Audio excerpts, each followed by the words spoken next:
नमस्कार विद्यार्थी मित्रांनो, काल आपण शिकलो होतो बॉइलिंग पॉईंट एलिव्हेशन काय असतो. सगळ्यात पहिल्यांदा आपण शिकलो होतो काल बॉइलिंग पॉईंट म्हणजे काय, त्याची सायंटिफिक डेफिनेशन्स काय होती ही आपण घेतली होती. त्यानंतर बॉइलिंग पॉईंट एलिव्हेशन म्हणजे बॉइलिंग पॉईंट वाढतो कसा, जेव्हा आपण एखाद्या व्होलाटाईल सबस्टन्समध्ये किंवा लिक्विडमध्ये एखादं नॉन व्होलाटाईल सोल्यूट आपण टाकतो आणि मग त्याचं सोल्युशन तयार करतो. तर आपल्या असं लक्षात आलं होतं की सोल्युशनचा बॉइलिंग पॉईंट म्हणजे सोल्यूट प्लस सॉल्वंट यांनी मिळून तयार झालं जे आपलं सोल्युशन होतं, त्या सोल्युशनचा बॉइलिंग पॉईंट हा प्युअर सॉल्वंटच्या बॉइलिंग पॉईंटपेक्षा जास्त होता. म्हणजे याचा अर्थ आपण असं म्हणू शकतो की जर का एखाद्या प्युअर सबस्टन्समध्ये इम्प्युरिटी जर काही असेल तर त्या सॉल्वंटचा जो बॉइलिंग पॉईंट असतो तो काय होतो, वाढतो. आता याच संदर्भात आपल्याला आज एक नवीन मुद्दा शिकायचा आहे, तो म्हणजे boiling point elevation and concentration of solute. सोल्यूटचं कॉन्सन्ट्रेशन हे काय असलं पाहिजे आणि ते असताना बॉइलिंग पॉईंट काय असेल, या दोन्ही गोष्टी आपल्याला आजच्या या पार्टमध्ये शिकायच्या होत्या. ओके, त्याच्यानंतर असं लक्षात येत आहे की बॉइलिंग पॉईंट हा जो असतो म्हणजे boiling point elevation is directly proportional to the molarity of solution. Molarity, not molarity, molarity. Okay, लक्षात आलं मी काय म्हणतोय, molarity. It means that boiling point elevation is directly proportional to molality of solution. Molarity म्हणतो आपण, molarity नाही. Molarity हा जो कन्सेप्ट आहे हा कन्सेप्ट वेगळा आहे, आपण थोड्या वेळाने घेऊया तो काय आहे तो. मोलॅरिटी म्हणजेच याचा आपण म्हणतो boiling point elevation. Boiling point elevation आपण काल डेल्टा कशाने दाखवलं होतं, delta T B. Correct, delta T B. Delta TB is directly proportional to M. Directly proportional to M. That is the molality of solution. याला थोडं जर sign जर आपण काल साइन काढला आपण तर delta TB is equals to KB into M. KB into M. What is this? KB is constant of boiling point elevation constant. याला आपण काय म्हणतो, बॉइलिंग पॉइंट एलिव्हेशन कॉन्स्टंट. आणि हे काय आहे, हे काय आहे, delta TB difference in temperature. Correct, difference in temperature. आणि इथे therefore KB is boiling point elevation constant. Boiling point elevation constant and M is molality of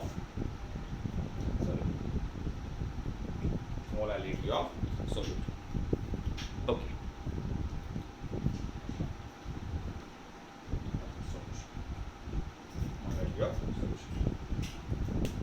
okay, तर आपण इथे लिहिलं आहे boiling point elevation is directly proportional to molarity of solution. That is delta TP is directly proportional to M. M is what, molarity of solution. And TB is equals to then KB into M. This KB is said to be boiling point elevation constant, molar elevation constant असं सुद्धा त्याला म्हणतो. जर का आपण M is equals to 1 जर घेतला, if M is equals to 1 जर असं असेल, मोलॅरिटी त्याची 1 असेल, then we can say that delta TB is equals to delta TB is equals to KB. Delta TB is equals to KB. That is this constant which constant? Boiling point elevation constant is exactly equals to delta TB. Is exactly equals to delta TB. Okay. या TBचं unit काय असेल? Unit of KB काय असेल? Unit of KB simple आहे. Formula काय आहे? Delta TB is equals to kb into m. Therefore we can say that kb is equals to delta tb upon m. Delta tb upon m. Now what is the unit of this? हे काय आहे? Delta TB म्हणजे काय आहे? Temperature. Correct. पण temperature unit काय लिहिलो आपण? Kelvin. म्हणजे हा असला पाहिजे आपला केल्विन के अपॉन m काय आहे? मोलॅलिटी. मोलॅलिटी कशात लिहितो आपण? मोल पर केजी. मोल पर केजी. मोल पर केजी. मोल पर केजी. याला एक्झॅक्टली जर बरोबर लिहायचं झालं याचं तर आपण याला सहजपणे लिहू शकतो केल्विन किलोग्रॅम पर मोल. हा अपॉनचा पार्ट आहे, वरता गेला. याला पुन्हा थोडंसं एक्सप्लेन करून दाखवतो. Kilogram upon mole upon KG. याला थोडंसं एलॅबोरेट केलं तर केल्विन या डिव्हिजनचं मल्टिप्लिकेशन झालं, याचा रेसिप्रोकल झाला केजी अपॉन मोल. यालाच आपण kelvin kilogram upon मोलला mole raise to the power -1 जे आपण युनिट इथे दिली. सिंपल कॅल्क्युलेशनचा पार्ट आहे. सहजपणे जे रेग्युलर मध्ये आपण कॅल्क्युलेशन करतो त्याचप्रमाणे आपल्याला हा पार्ट करायचा. आता आपण याच्या ठिकाणी काय केलंय की मोलॅलिटी घेतलाय. मोलॅलिटी पण आधीच मगाशी म्हटलं मी मग सांगतो बरं. काय घेतला आपण इथे? मोलॅलिटी. मोलॅलिटीने घेतला आपण कारण आपण जी सिस्टीम डील करतोय ती सिस्टीम कशी आहे? टेम्परेचर डिपेंडंट आहे. बरोबर आहे ना? आता मोलॅलिटी हा कन्सेप्ट कसा असतो? टेम्परेचर इंडिपेंडंट असतो. टेम्परेचर इंडिपेंडंट असतो आणि म्हणून आपण मोलॅलिटी हा यूज करतो. मोलॅलिटी मध्ये कसं असतं? टेम्परेचर जर वाढलं, टेम्परेचर चेंज झालं की मोलॅलिटी सुद्धा काय होते? चेंज होत जाते. मोलॅलिटी सुद्धा काय होते? चेंज. आणि म्हणून आपण कॉन्सन्ट्रेशन मोलॅलिटी मध्ये देत असतो रादर दॅन मोलॅलिटी. आपण कॉन्सन्ट्रेशन हे मोलॅलिटी म्हणजेच मोल किलोग्रॅम पर मोल मध्ये देतो आपण. किलोग्रॅम पर मोल पर किलोग्रॅम मध्ये आपण देतो रादर दॅन मोल पर लिटर मध्ये. कारण टेम्परेचर इन्क्रीज झालं किंवा काही चेंजेस झाले टेम्परेचर मध्ये तर मोलॅलिटी ही चेंज होणार, पण मोलॅलिटी मात्र ही चेंज होणार नाही. कारण मोलॅलिटी ही टेम्परेचर इंडिपेंडंट प्रॉपर्टी आहे. ही कशी आहे? Temperature independent. आणि म्हणून आपण कॉन्सन्ट्रेशन जे असतं ते आपण लिहित असतो मोल पर केजी. मोल पर केजी. आपण मोल पर लिटर हे कॉन्सन्ट्रेशन आपण लिहत नाही कारण हे कॉन्सन्ट्रेशन टेम्परेचर सोबत चेंज होण्याचे चान्सेस असतात. ओके. आणि म्हणून आपण ही कॉन्सन्ट्रेशन लिहिण्याची पद्धत लिहत नाही. आपण या कॉन्सन्ट्रेशन मध्ये लिहित असतो आणि याला आपण म्हणत असतो molality. Molality not a molality. It's okay. Okay चलो हे लिहून घ्या. हा आता आपण इथे शिकलेलो होतो की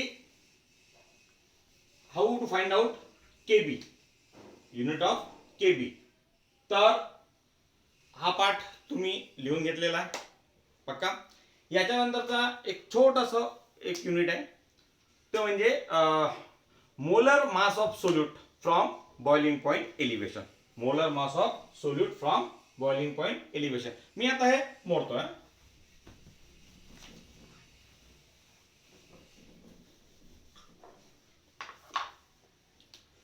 molar mass of solute, molar mass of solute from boiling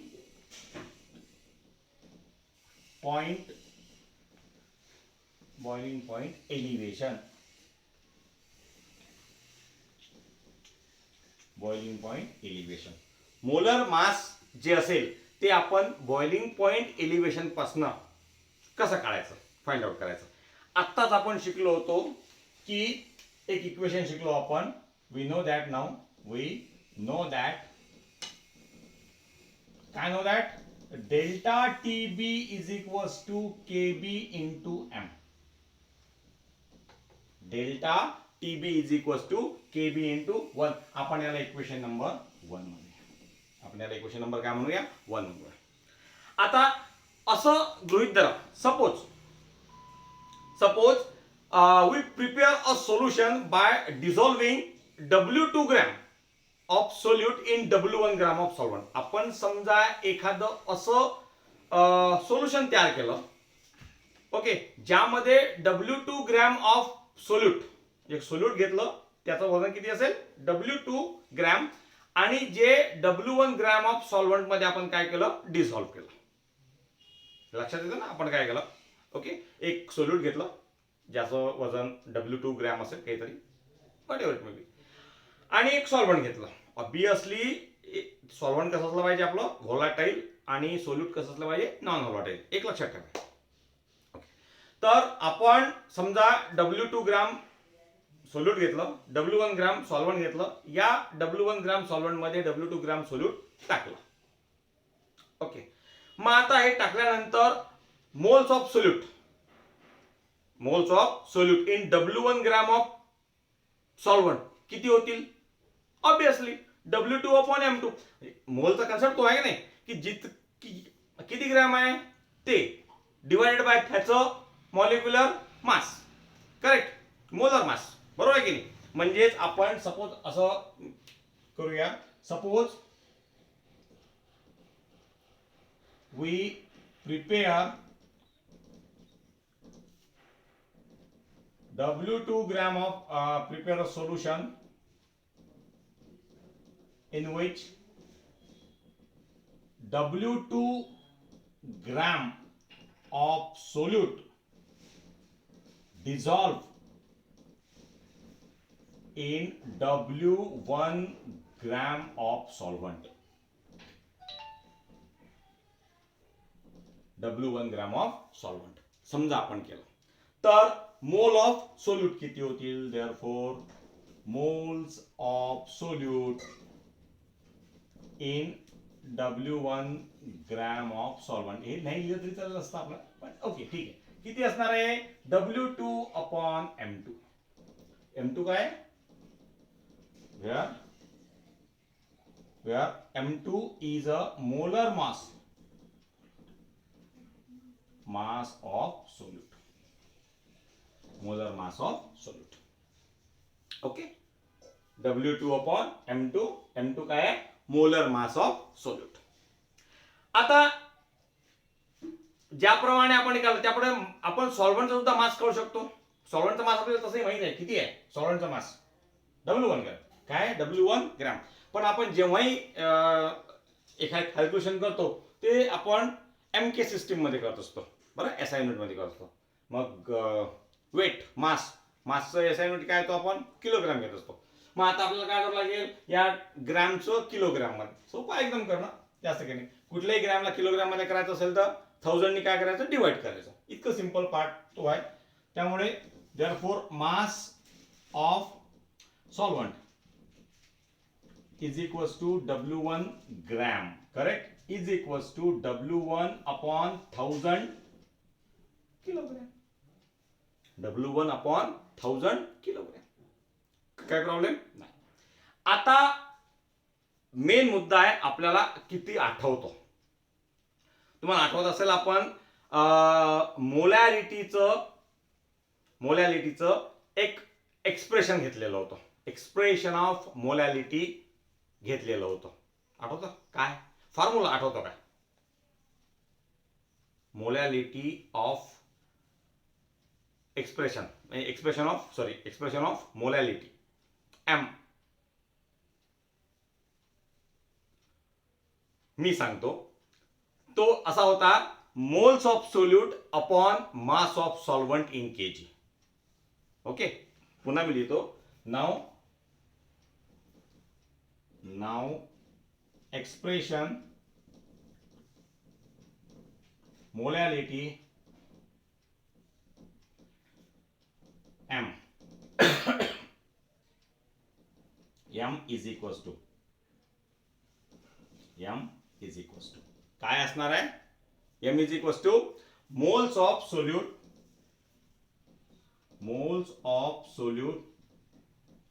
upon what? Upon mass of solvent in kg. Mass of solvent in kg. आता मोल्स ऑफ सोल्यूट किती आहे? आताच लिहिला आपण. मोल्स ऑफ सोल्यूट किती आहे? W2 upon M2 upon mass of solvent in KG आत्ताच कळलं, W1 अपॉन 1000. सॉल्व करू याला. सॉल्व कसं करू? सिंपल आहे. Is equals to W2 upon M2. या डिव्हिजनला पुन्हा मल्टिप्लिकेशन, रेसिप्रोकल. इथे किनारे W1 किती येते? 1000 W2 upon M2 into W1. Any problem? Simple आहे. काय? मोल पर केजी. करेक्ट. मोल पर केजी. मग आता काय? ही कशाची व्हॅल्यू आहे? एम ची व्हॅल्यू आहे. कशाची व्हॅल्यू आहे आपली? एम ची व्हॅल्यू. मग आता एम ची व्हॅल्यू आपल्याला कुठे घ्यायची आहे? पुटअप करायची आहे. ही पुटअप करायची आपल्याला इक्वेशन नंबर 1 मध्ये. So put in equation number 1. मी इथे लिहितोय थोडासा पाठ बोर्डचं थोडंसं. Put in equation number 1. Equation 1 कुठला आपला? हे कुठला आहे? Delta TB is equals to KB into M. M ची व्हॅल्यू काय आहे आता? 1000 W2 upon M2 into W1. M2 काय आहे? M2 आहे मोलर मास ऑफ सोल्यूट, आणि हेच आपल्याला काय काढायचं आहे. मग आपण ती व्हॅल्यू कडे घेऊन जाऊया. M2 is equals to obviously हा 1000 अच्छा असाच, हा केबी अच्छा असाच, W2 अच्छा असाच अपॉन याच्या ऐवजी हा डेल्टा टीबी इथे येईल आणि into W1. With the help of all these quantities, if we know all these quantities, we can easily find out what M2. Expression अतिशय सोपं आहे, काही जास्त कॉम्प्लिकेटेड नाही आहे. फक्त आपल्याला आधीचे ज्या आपले कन्सेप्ट आहेत, ह्या कन्सेप्ट आपल्याला आठवल्यात पाहिजे. सगळ्यात आधी महत्वाचा कन्सेप्ट म्हणजे हा फॉर्म्युला आपल्याला आठवला पाहिजे की आपण मोलॅरिटी काढतो कशी. तर moles of solute upon mass of solvent in KG हा प्रकार आपल्याला आठवता आला पाहिजे. जर हा आठवला तर बाकी सर्व काही सोपं आहे. आपण सपोज आपण असं एक सोल्युशन डिझॉल्व केलेला आहे, ज्यामध्ये W2 ग्रॅम ऑफ सोल्यूट आपण W1 ग्रॅम ऑफ सॉल्वंट मध्ये टाकलेलं. ओके, एक सोल्युशन आपल्याला भेटलं. त्यावरून आपण मोल्स ऑफ सोल्यूट काढले. ते किती असतात? ऑब्वियसली जेवढं घेतलेलं आहे आपण त्याचं मोलर मास किती आहे याचा जो रेशो असतो याला आपण काय म्हणतो असतो? आपण नंबर ऑफ मोल्स आपण म्हणतो असतो. तर मग M2 किती आहे? Molar mass of solute. मग मास ऑफ सॉल्वंट किती घेतलं होतं आपण? W1 gram. आता W1 ग्रॅम एक केल्यानंतर W1 ग्रॅम हा जो आहे, हा W1 ग्रॅम ग्रॅममध्ये आहे, बरोबर आहे. आपल्याला तो किलोग्रॅममध्ये हवा आहे, तर आपण तो किलोग्रॅममध्ये हा पार्ट काढलेला आहे. Okay,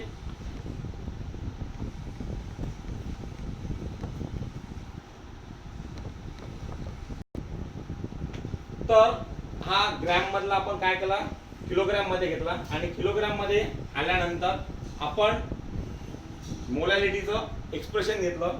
m is equal to moles of solute upon mass of solvent in kg, W2 upon M2 is upon W1 upon 1000. जे आपण घेतलेले आहेत पार्ट तेच आपण प्लेस केले, याला सॉल्व्ह केलं आणि हे जे आन्सर आहे हे आन्सर आपण इक्वेशन नंबर 1 मध्ये पुटअप केलं. सगळ्या व्हॅल्यू जर आपण पुटअप केलं तर आपल्याला M2 ची व्हॅल्यू ही सहजपणे इथे आपल्याला दिसतं. या ठिकाणी आपण आपला बॉइलिंग पॉइंट एलिव्हेशनचा हा टोटल पार्ट आपण इथे संपवलेला आहे. उद्याच्या पिरियडला आपण freezing point depression, okay, freezing point depression, ज्याप्रमाणे बॉइलिंग पॉइंट वाढतो, एखादी इम्प्युरिटी टाकल्यानंतर बॉइलिंग पॉइंट वाढतो, त्याचप्रमाणे एखादी इम्प्युरिटी जर असेल तर फ्रीजिंग पॉइंट कमी होतो, असा तो एक कन्सेप्ट आहे. हा आपण आता उद्या शिकणार आहोत. तोपर्यंत हे जे बोर्ड आहे, एक्सप्रेशन जे आहे, हे एक्सप्रेशन तुम्ही तुमच्या वहीमध्ये लिहून ठेवा. आणि अतिशय महत्त्वाचं आहे, यावर आपल्याला प्रॉब्लेम्स न्यूमेरिकल जे आहेत ते आपल्याला येतात बोर्डाच्या एक्झाम्समध्ये, जे आपल्याला करायचे असतात. Okay, thank you very much. Thank you.